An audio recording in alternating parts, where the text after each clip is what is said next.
All right, today we're doing chapter 9, which is the path of initiation. And we'll get right into it. After a longer or shorter period of time, the disciple stands at the portal of initiation. We must remember that as one approaches this portal and draws nearer to the master, it is, as says, light on the path, with the feet bathed in the blood of the heart. We must remember that as one approaches this portal and draws nearer to the master, it is, as says, light on the path, with the feet bathed in the blood of the heart. Each step up is ever through the sacrifice of all that the heart holds dear on one plane or another, and always must this sacrifice be voluntary. He who treads the probationary path and the path of holiness is he who has counted the cost, whose sense of values has been readjusted, and who therefore judges not as judges the man of the world. He is the man who is attempting to take the kingdom by violence, and in the attempt is prepared for the consequent suffering. He is the man who counts all things but lost, if he may but win the goal, and who, in the struggle for the mystery of the lower self by the higher, is willing to sacrifice even unto death. And that should sound pretty familiar to all of us. And I want to say that it was Paul who said that, right? And this also alludes to many of the things that have been said by the Buddha and by many of the sages throughout history. And even, old Zen proverbs say that, let go or be dragged. So this is a process of letting go, we could say, that we're talking about here. And it's letting go of the lower three worlds, stage by stage, until the illusion, or until we've seen through all these things and count them, but as dung, right? As we've been told. So at the first initiation, we're going to talk about the first two initiations right now. At the first initiation, the control of the ego over the physical body must have reached a high degree of attainment. The sins of the flesh, as the Christian phraseology has it, must be dominated. Gluttony, drink, licentiousness must no longer hold sway. The physical elemental will no longer find its demand obeyed. The control must be complete and the war departed. A general attitude of obedience to the ego must have been achieved, and the willingness to obey must be very strong. The channel between the higher and lower is widened, and the obedience of the flesh practically automatic. So, and I think we're probably going to get into this a little bit deeper, but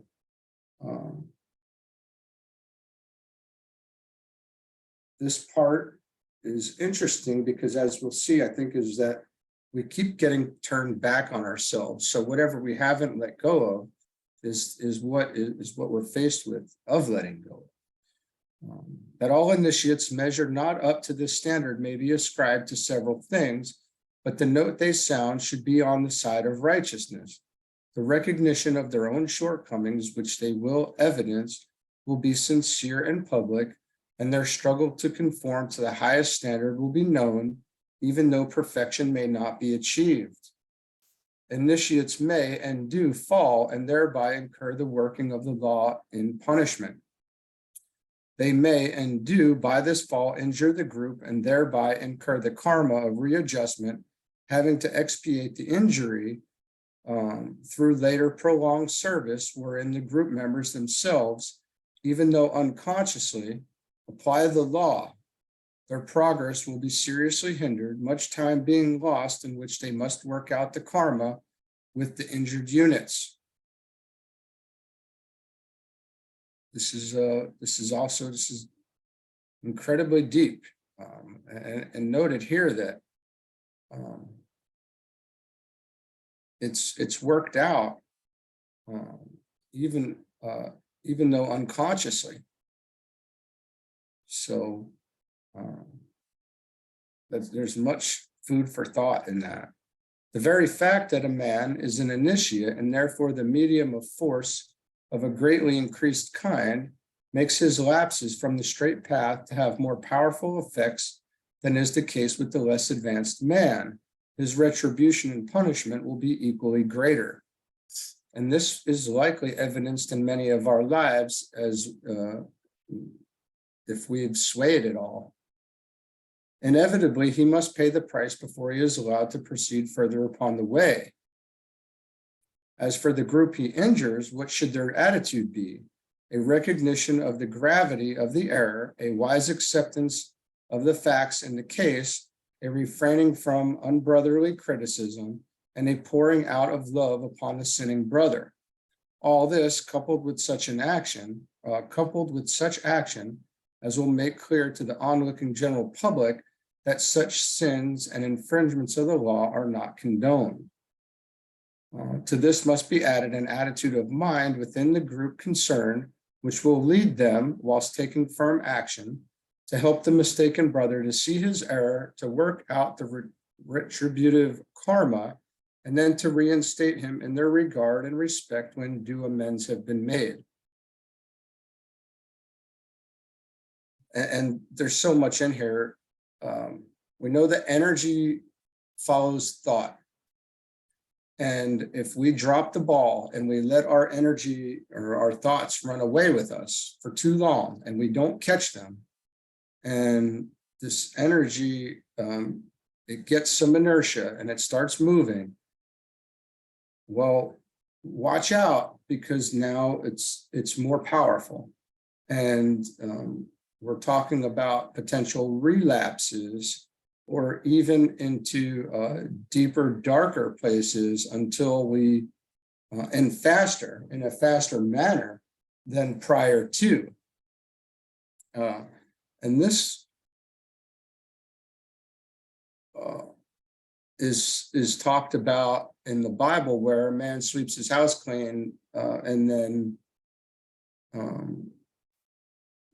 then has 7 demons enter, and things are in worse condition than they were before.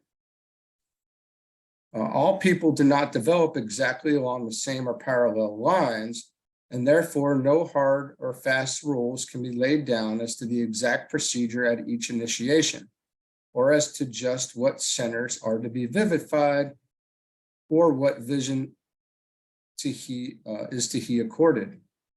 So now we're looking past we're on past the retribution part, or paying back karma, or the damage. We're back in good graces here, and then we're talking about what, once we get sorted back out, and we will get sorted back out, even if it, like it says, will take longer. We fall, but we get back up.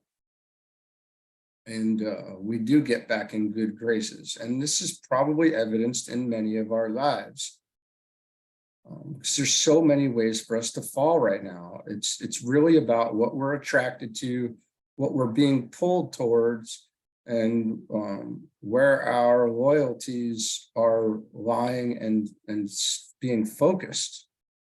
We should be starting to see a shift in our pull towards certain aspects of this life, where things will fall away and we'll be looking past them at this point, where we won't be pulled towards any sort of negativity or what we call evil, right? That energy that we would call evil, the lower vibration.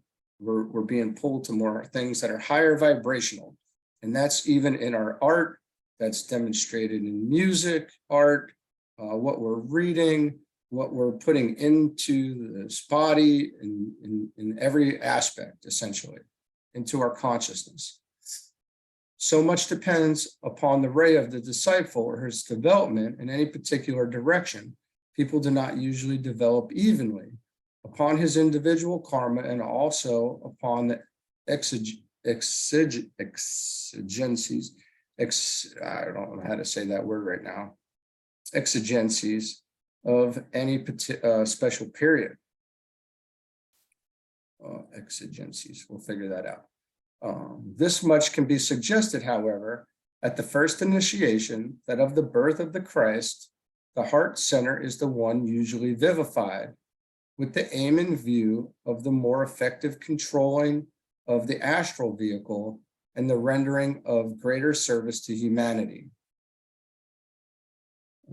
After this initiation, the initiate is taught principally the facts of the astral plane. He has to stabilize his emotional vehicle and learn to work on the astral plane with the same facility and ease as he does on the physical plane. He is brought in contact with the astral devas. He learns to control the astral elementals. He must function with facility on the lower subplanes, and the value and quality of his work on the physical plane becomes of increased worth. He passes at this initiation out of the hall of learning into the hall of wisdom. At this time, emphasis is consistently laid on his astral development, although his mental equipment grows steadily. So we're growing on all of these levels, lower three levels at the same time.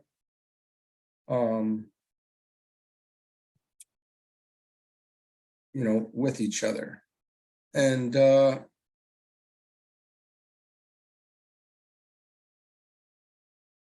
there's so much to be said about the astral plane. It's unbelievable. We'll get into this as we keep studying. Many lives may intervene between the first initiation and the second. That is definitely huge information to consider. A long period of many incarnations may elapse before the control of the astral body is perfected and the initiate is ready for the next step. The analogy is kept in an interesting way in the New Testament in the life of the initiate Jesus. Many years elapsed between the birth and the baptism, but the remaining 3 steps were taken in 3 years. Once the second initiation is taken, the progress will be rapid, the third and fourth following probably in the same life or the succeeding. And this kind of does fall in line with some of the Buddhist teachings as well. The second initiation, it's similar, I should say. The second initiation forms the crisis in the control of the astral body, just as at the first initiation, the control of the dense physical has been demonstrated. So here the control of the astral is similarly demonstrated. The sacrifice and death of desire has been the goal of endeavor. Desire itself has been dominated by the ego, and only that is longed for which is good for the good of the whole. And in the line of the will of the ego and of the master.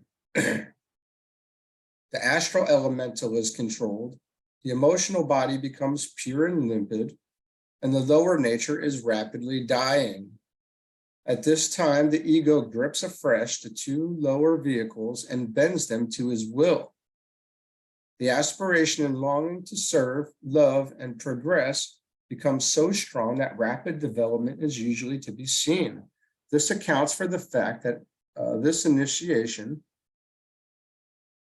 and the third, frequently, though not invariably, follow each other in one single life.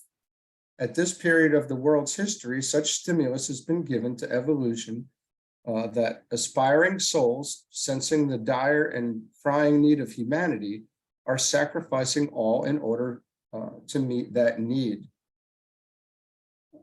So we recognize the state of the world, and once we see that these things are possible in our own experience, and we know what's being said here in our own experience, we know that we can progress, and we know that we're the ones holding ourselves up, then the move is to really push ahead and look to the soul and give in, surrender, and let this take on its proper course and move at whatever rate is most beneficial. Again, we must not make the mistake of thinking that all this follows in the same invariably consecutive steps and stages. Much is done in simultaneous unison, for the labor to control is slow and hard, but in the interim between the first three initiations, some definite point in the evolution of each of the three lower vehicles has to be attained and held before the further expansion of the channel can be safely permitted. Many of us are working on all three bodies now as we tread the probationary path. At this initiation, should the ordinary course be followed, which again is not at all certain, the throat center is vivified. This causes a capacity to turn to account in the master's service and for the helping of man, the attainments of the lower mind. It imparts the ability to give forth and utter that which is helpful, possibly in the spoken word, but surely in service of some kind. A vision is accorded of the world's need and a further portion of the plan shown. The work then to be done prior to the taking of the third initiation is the complete submerging of the personal point of view in the need of the whole. It entails the complete domination of the concrete mind by the ego.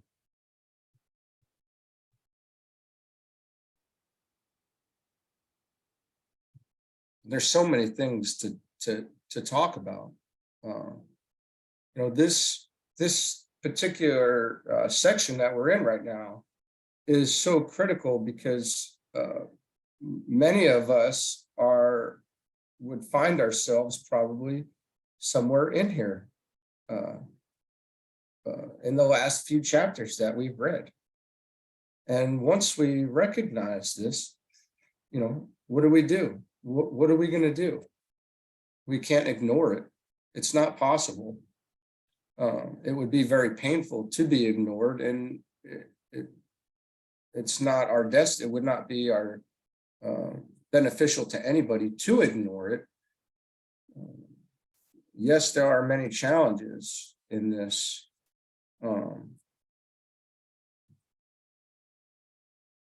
But we forge ahead. We face these things with strength.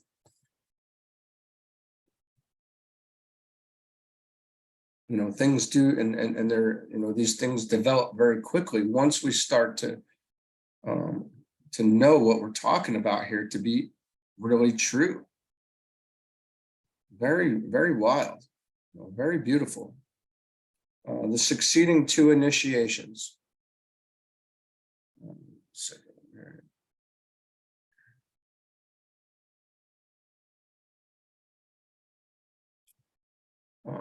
After the second initiation, the teaching shifts up a plane. The initiate learns to control his mental vehicle. He develops the capacity to manipulate thought matter and learns the laws of creative thought building.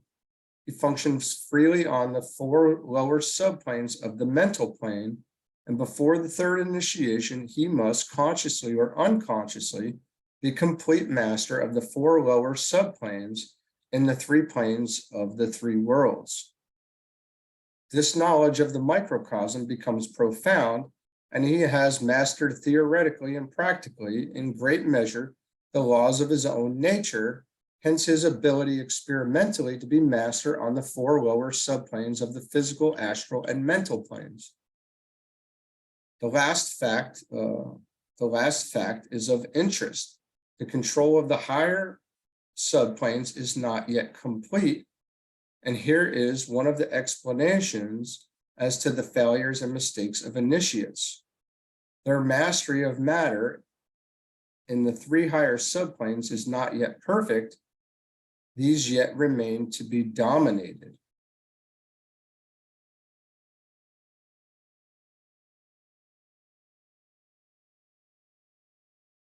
Once we dig into the planes and the structure of the planes and the numbering of the planes, the 7 times 7, the 7 subplanes of the 7 planes.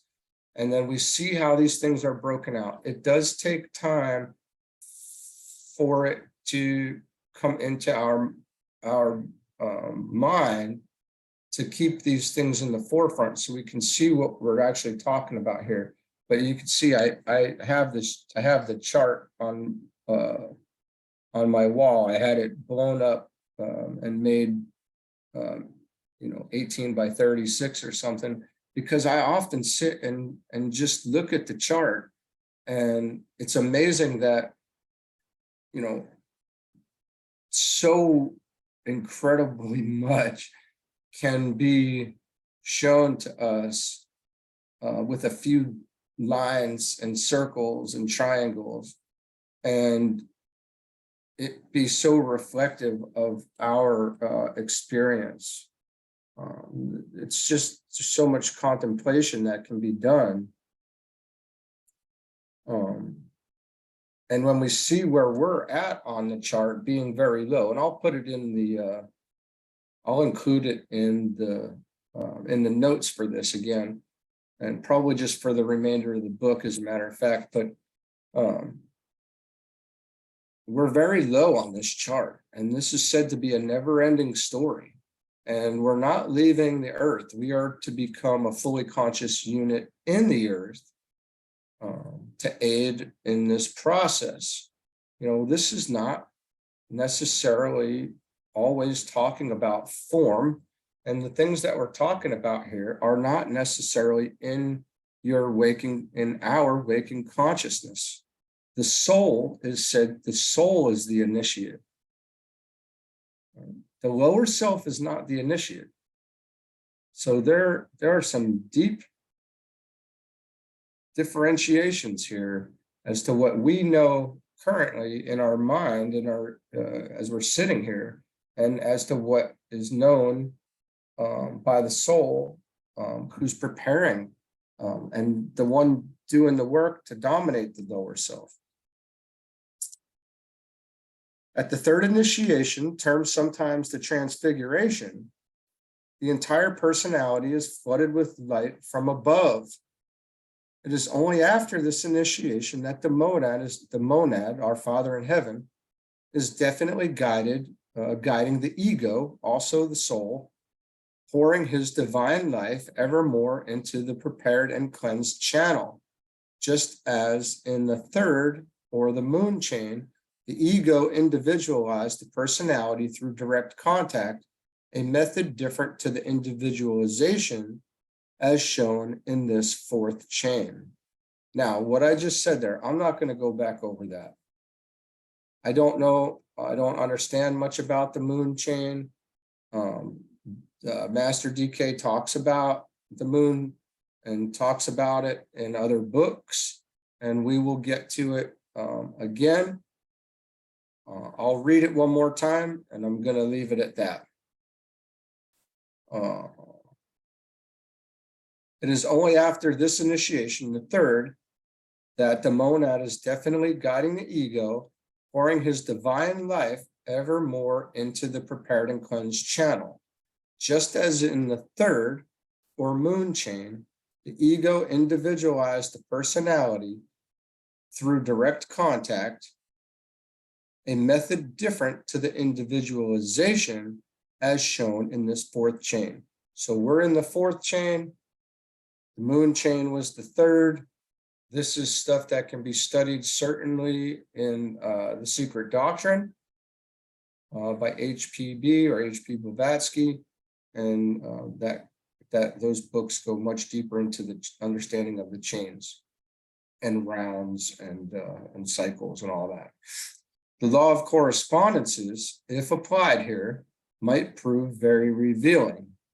And it always does, okay? The law of correspondences always reveals much. It might demonstrate an interesting analogy between the methods of individualizing in the various chains and the expansions of consciousness that occur at the different initiations. And the way that I'm taking this is the fourth chain.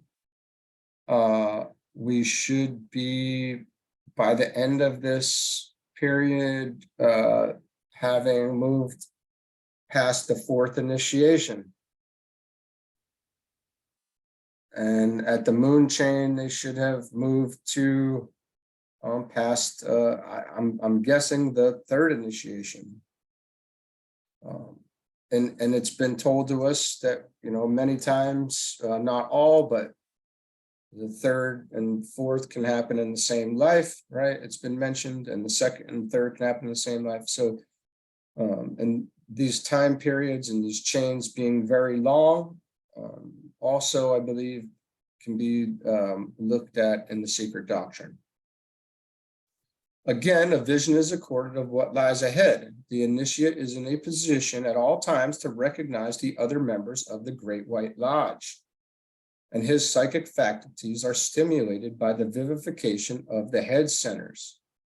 It is not necessary nor advisable to develop the synthetic faculties or clairaudience and clairvoyance until after this initiation.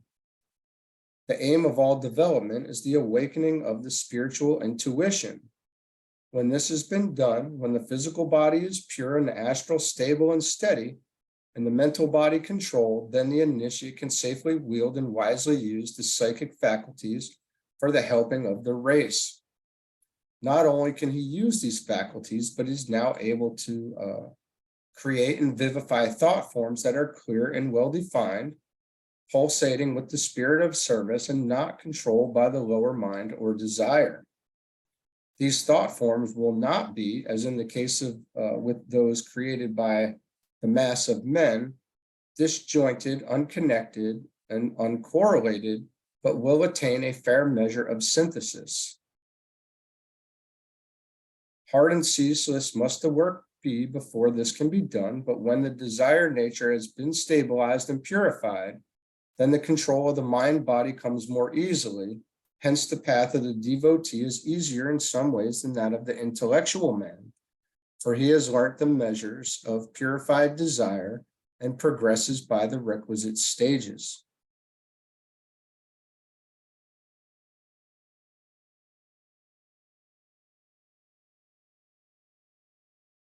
Building these thought forms, we have to be careful about what we're giving life to, essentially. Are you trying to manifest your own best life?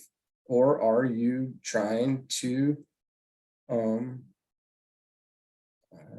you being, selfless for the betterment of humanity somehow? And this is a very interesting place, because many people want to just get to the point where I'm okay. Once I'm okay, then everybody else, I can start then at that point, after I'm successful, then I can start helping others. Well, that's not really how this should go. A better point of view, or a better approach, would be to begin to have the faith immediately that what you need is taken care of, and that the things that you need will be provided for you in your life. And we've mentioned this before, but we need to put away the lower things. These things will get done.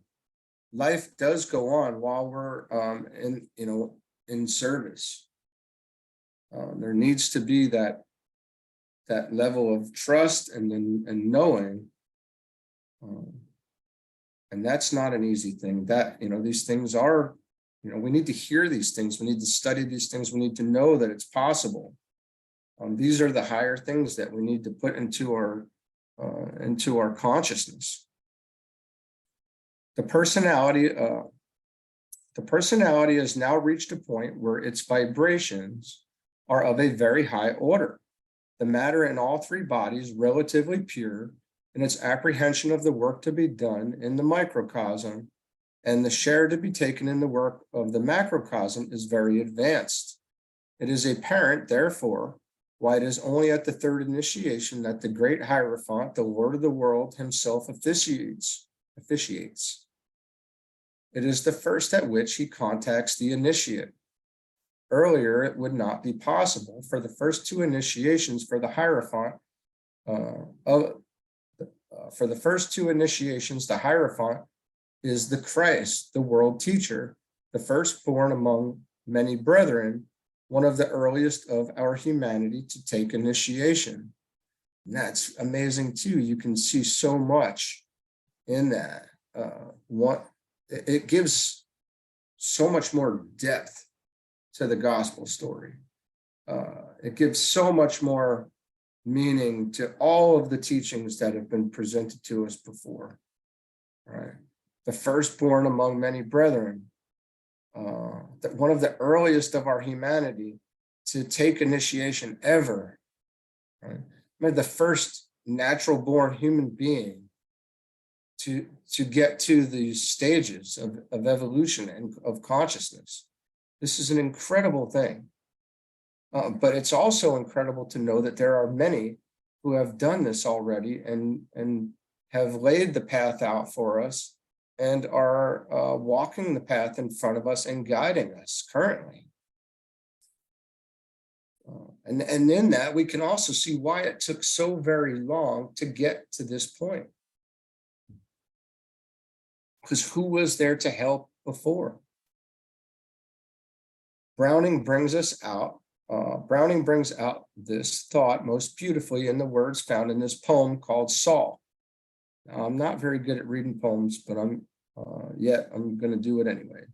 It shall be a face like my face that receives thee, a man like to me.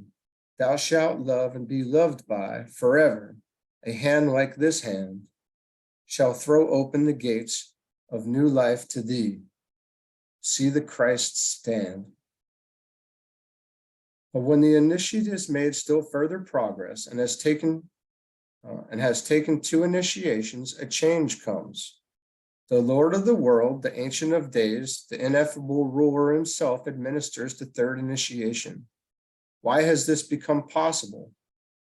Because now the fully consecrated physical body can safely bear the vibrations of the two other bodies when they return to its shelter from the presence of the King. Again, we're back talking about vibration. And I assume, certainly energy and, light. Because now the purified astral and controlled mental can safely stand before that King. Capital K, capital I, capital N, capital G. When purified and controlled, they stand for the first time consciously, for the first time consciously vibrate to the ray of the monad, or our Father in heaven, for those who are more comfortable with that. Synonymous terms. Then with the prepared bodies, can the ability to see and hear on all the planes be granted and achieved, and the faculty of reading and comprehending the records be safely employed, for with fuller knowledge comes added power. It's just, it's amazing. It's amazing stuff. So thankful for those who have gotten to that point and have been helping us for so long. And, we're thankful to have the opportunity to take this path. As we find out, this is it's a very it's a very different thing in the universe to be so conscious. The heart is now sufficiently pure and loving, and the intellect sufficiently stable to stand the strain of knowing. It's it's a deep thing to know and find out some things that we had no idea were possible or had never come into our mind before. or to find out, this life is not what what we thought it is. You can't just throw somebody into that and expect things to turn out well. This needs to be done gradually. It's a process. It would be terribly destructive any other way. Before the fourth initiation can be taken, the work of training is intensified, and the hastening and accumulation of knowledge has to be unbelievably rapid. The initiate has frequent access to the library of occult books, and after this initiation, he can contact not only the master with whom he is linked and with whom he has worked consciously for a long time, but he can contact and assist in measure the Chohans, the Bodhisattva, and the Manu. He has also to grasp the laws of the three lower planes intellectually, and likewise wield them for the aiding of the scheme of evolution. He studies the cosmic plans and has to master the charts. He becomes versed in occult technicalities and develops fourth dimensional vision, if he has not already done so.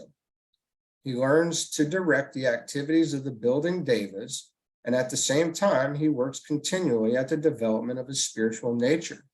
He begins rapidly to coordinate the Buddhic vehicle, and in its coordination, he develops the power of synthesis, at first in small measure and gradually in fuller detail. By the time the fourth initiation is taken, the initiate has mastered perfectly the fifth subplane and is therefore adept, to use a technical phrase, on the 5 lower subplanes of the physical, astral, and mental planes, and is well on the way to master the 6th. His Buddhic vehicle can function on the 2 lower subplanes of the Buddhic plane. The life of the man who takes the fourth initiation or the crucifixion is usually one of great sacrifice and suffering. It is the life of the man who makes the great renunciation, and even exoterically, it is seen to be strenuous, hard, and painful. He has laid all, even his perfected personality, upon the altar of sacrifice and stands bereft of all. All is renounced: friends, money, reputation, character, standing in the world, family, and even life itself. So, are we prepared for this? Now, this book is putting things into very real context. How prepared are we? And,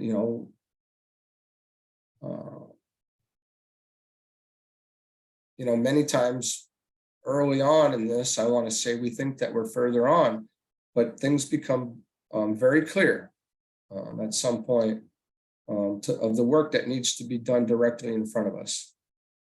And then we just get comfortable.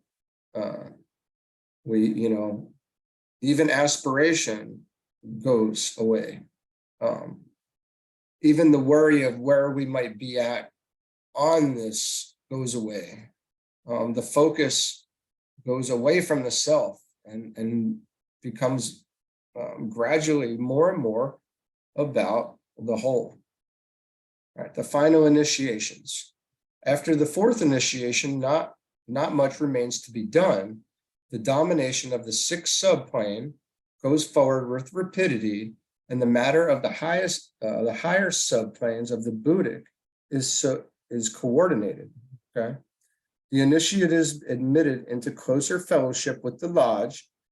We had talked about the lodge earlier, and his contact with the devas is more complete. He is rapidly exhausting resources of the Hall of Wisdom and is mastering the most intricate plans and charts. He becomes adept in the significance of color and sound, can wield the law in the 3 worlds, and can contact his monad or father in heaven with more freedom than the majority of the human race can contact their egos or soul. He is in charge.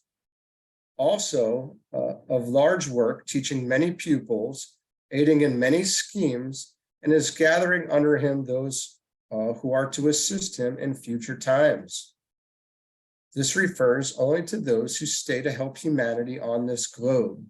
We will later deal with some of the lines of work that stretch before the adept if he passes away from Earth's service. You know, who can say? It is a very deep and personal thing, I would say. And you know, we know inside of our own self probably what our future may or may not hold, or what we lean towards. You know, we know we want to help. After the 5th initiation, the man is perfected as far as the scheme goes, though he may, if he will, take 2 further initiations. So again, there's seems to be option here to keep going. To achieve the 6th initiation, the adept has to take a very intensive course in planetary occultism. A master wields the law in the 3 worlds, whilst the Chohan of the 6th initiation wields the law in the chain on all levels. A Chohan of the 7th initiation wields the law in the solar system. It will be apparent that should he search these subjects with application, the student will find much that concerns him personally, even though the ceremony itself may be far ahead. And I think we just kind of said that, but by this potentially, by the study of the process and the purpose, he may become aware of the great fundamental facts that the method of initiation is the method of force realization, force application, and force utilization. The initiate of every degree, from the humble initiate of the 1st degree, making for the first time his contact with a certain type of specialized force, up to the emancipated Buddha of the 7th degree, is dealing with energy of some kind or other. The stages of development of the aspirant might be expressed as follows. 1, he has to become aware through discrimination of the energy or force of his own lower self. 2, he has to impose upon that energetic rhythm one that is higher until that lower rhythm is superseded by the higher, and the old method of expressing energy dies out entirely. So we're transmuting, you know, this energy, this energetic rhythm. We're being transmuted into a higher rhythm. He then is permitted, by gradually expanding realization, to contact and, under guidance, to employ certain forms of group energy until the time comes when he is in a position scientifically to wield planetary force. The length of time taken over his final stage is entirely dependent upon the progress he makes in the service of his race and in the development of those powers of the soul, which are the natural sequence of spiritual unfoldment. The application of the rod of initiation at the first 2 initiations by the Bodhisattva enables the initiate to control and utilize the force of the lower self, the true sanctified energy of the personality in service. At the 3rd initiation, the application of the rod by the one initiator makes available in a vastly more extensive manner the force of the higher self or ego, and brings it into play on the physical plane, the entire energy stored up during the numerous incarnations in the causal vehicle. That is incredible. At the 4th initiation, the energy of his egoic group becomes his to use for the good of planetary evolution. And at the 5th initiation, the force or energy of the planet, esoterically understood, and not merely the force or energy of the material globe, is at his disposal. During these 5 initiations, those 2 great beings, the Bodhisattva first, and then the one initiator, the Lord of the world, Sanat Kumara, are the administrators or hierophants. After these ceremonies, should the initiate choose to take the 2 final initiations, which it is possible to take in the solar system, a still higher type of energy and expression, and a still higher type of energy and expression of the one self comes into play and can only be hinted at. At the 7th initiation, that one in whom Sanat Kumara is the manifestation, the logos of our scheme on his own plane, becomes the Hierophant. At the sixth initiation, the expression of this existence on an intermediate plane, a being who must at present remain nameless, wields the rod and administers the oath in secret. In these three expressions of hierarchical government, Sanat Kumara, on the periphery of the three worlds, the nameless one on the confines of the high planes of human evolution, and the planetary spirit himself at the final stage, we have the three great manifestations of the planetary logos himself. Now, remember, we're talking about three. We ourselves are three, right? So we have to, our mind, body, and soul work together. There's no differentiation in between that. We need to keep these things in mind as we're going through this. Through the planetary logos at the final great initiation flows the power of the solar logos, and he it is who reveals to the initiate the absolute is consciousness in its fullest expression, though at the stage of human existence, the absolute must be regarded as unconscious.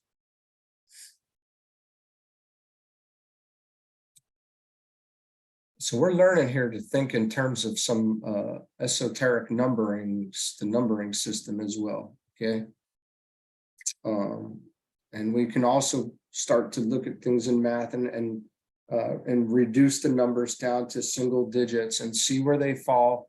And there's much mental work to be done in this. Each of the great initiations is but the synthesis of the smaller ones. And only as man seeks ever to expand his consciousness in the affairs of daily life can he expect to achieve those later stages, which are but culminations of the many earlier. Students must get rid of the idea that if they are very good and altruistic, suddenly someday they will stand before the great Lord. They are putting effect before cause.